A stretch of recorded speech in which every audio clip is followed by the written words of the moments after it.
नमस्कार दोस्तों। आज हम आपके लिए लेकर आए हैं सोम प्रदोष व्रत की कथा। कथा आपको अच्छी लगी तो वीडियो को लाइक कर दीजिएगा और चैनल को जरूर सब्सक्राइब कर लीजिएगा। पौराणिक कथा के अनुसार एक बार एक नगर में एक ब्राह्मणी रहती थी।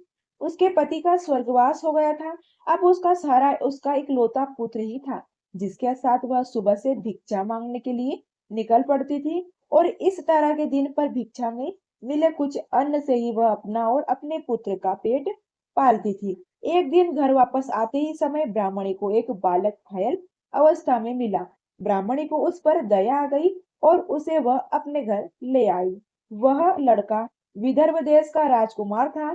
शत्रु सैनिकों ने उसे राज्य का आक्रमण कर दिया और लिया था और उसके पिता को बंदी बनाकर उसके राज्य पर अधिकार कर लिया था। इसलिए वह बालक मारा मारा फिर रहा था। राजकुमार अब ब्राह्मणी की और उसके पुत्र के साथ उनके घर में ही रहने लगा और उसके पुत्र की तरह ही अपनी पालन पोषण करने लगी। और एक दिन ब्राह्मणी अपने पुत्र के साथ राजकुमार को लेकर भिक्षा मांगने के लिए गई थी। वहीं पर अंशुमति नाम की एक गंधर्व कन्या ने राजकुमार को देखा और उस पर मोहित हो गई। अगले दिन वह अपने माता पिता को राजकुमार से मिलवाने के लिए लेकर आई और कुछ ही दिनों के बाद अंशुमति के माता पिता को भगवान शंकर ने स्वप्न में आदेश दिया कि राजकुमार और अंशुमति का विवाह कर दिया जाए। उन्होंने वैसा ही किया।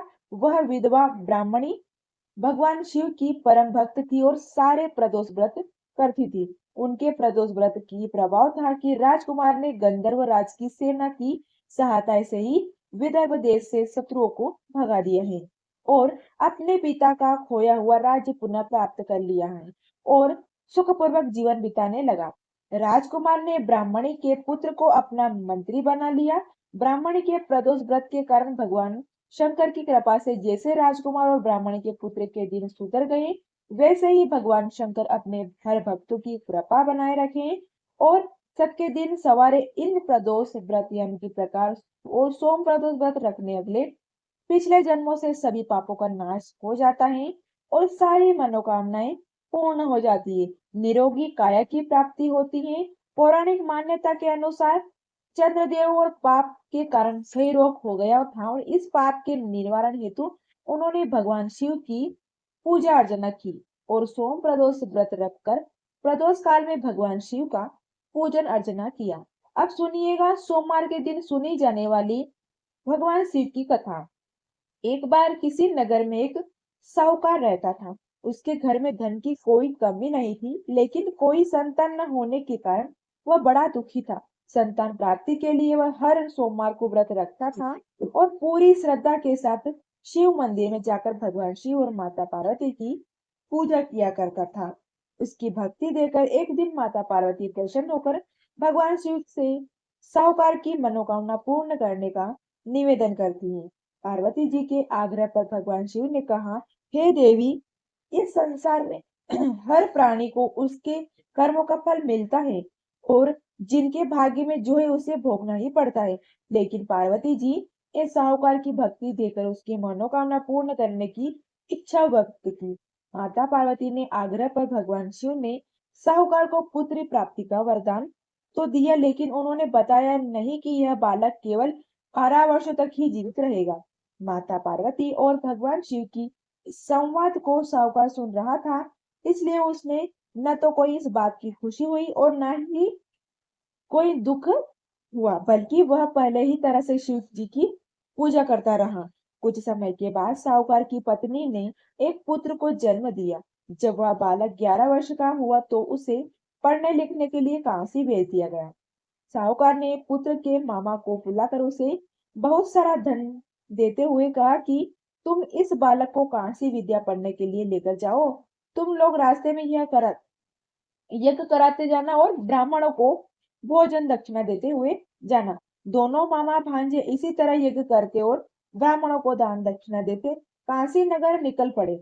इस दौरान रात में एक नगर पड़ा जहां नगर के राजा की कन्या का विवाह था, लेकिन जिस राजकुमार ने उस विवाह होने वाला था वह एक आग से कहना था नहीं, लेकिन उसकी एक आंख नहीं थी।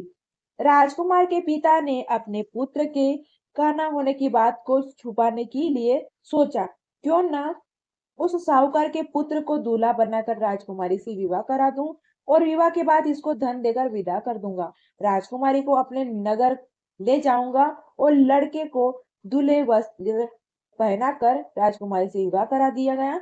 साहूकार का पुत्र ईमानदार था, उन्हें उसे यह बात सही नहीं लगी, इसलिए उसे अवसर पाकर राजकुमारी से दुपट्टे पर लिख दिया कि तुम्हारा विवाह तो मेरे साथ हुआ है, लेकिन जिस राजकुमार के संग तुम्हें भेजा जाए वह एक आंख से काना है और मैं कांसी विद्या पढ़ने जा रहा हूँ। जब राजकुमारी चुन्नी पर लिखी बातें पढ़ी तो उसने अपने माता पिता को यह बात बताई। राजा ने अपने पुत्री को विदा नहीं किया, फिर बारात वापस चली गई। दूसरी ओर साहूकार का पुत्र और उसका मामा कांसी पहुंचे और वहां जाकर उन्होंने यह किया। जिस दिन साहूकार का पुत्र 12 वर्ष का हुआ और उस दिन भी यह यज्ञ का आयोजन था। लड़के ने अपने मामा से कहा कि मेरी तबीयत कुछ ठीक नहीं है। मामा ने कहा कुछ तुम अंदर जाकर आराम कर लो। भगवान शिव का वरदान अनुसार कुछ ही देर में उस बालक के प्राण निकल गए। मृत भांजे को देखकर उसकी मामा ने विलाप करना शुरू कर दिया। संयोगवश उसकी समय भगवान शिव और माता पार्वती उधर से जा रहे थे। पार्वती जी ने भोलेनाथ से कहा, स्वामी, मुझे इसके रोने का स्वर सहन नहीं हो रहा है। आप कृपया इस व्यक्ति के कष्ट को अवश्य दूर कीजिएगा। जब भगवान शिव मृत बालक के समीप गए तो वह बोले कि यह उसी साहूकार का पुत्र है जिसे मैंने 12 वर्षों की आयु का वरदान दिया था।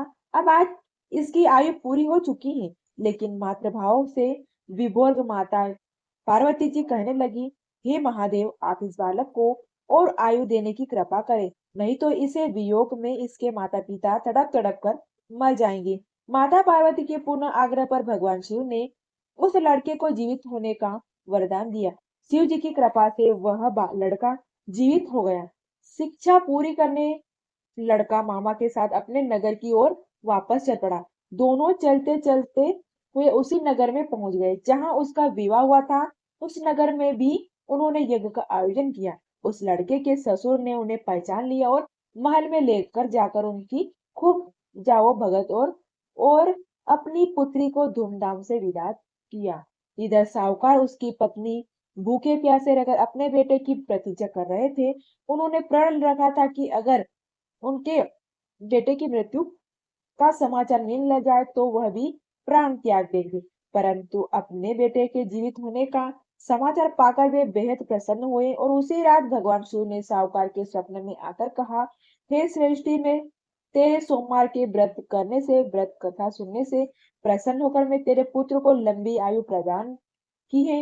इसी प्रकार जो कोई भी सोमवार व्रत करेगा या कथा सुनता है और पढ़ता है उससे तभी सभी दुख दूर होते हैं और सारी मनोकामना पूर्ण होती है। सभी बोलिए, प्रेम से बोलिए, भोलेनाथ शंकर की जय, महादेव की जय। जय माता पार्वती की। जिन्होंने श्रद्धा से सोमवार व्रत किया है, यह पावन कथा सुनी और भगवान शिव का पूजन किया, उसके जीवन में समस्त सुख और दुख और शोक संकट दूर हो जाते हैं। यह व्रत न केवल सांसारिक दुखों का प्रदान करता है बल्कि भगवान शिव की अपार कृपा भी आत्मा शांति, मोक्ष, चिर सुख की प्राप्ति भी कराता है। अब तो भक्तों, ये थी सोम प्रदोष व्रत की कथा और सोमवार की कथा। तो आपको ये कथा कैसी लगी? कथा आपको अच्छी लगी तो वीडियो को लाइक कर दीजिएगा, कमेंट में जय भोलेनाथ जरूर लिखिएगा और चैनल को सब्सक्राइब करना ना भूलिएगा ताकि आने वाले ऐसे ही नोटिफिकेशन आपको मिलती रहे। मिलते हैं नेक्स्ट वीडियो के साथ में, तब तक के लिए जय श्री हरि, जय भोलेनाथ।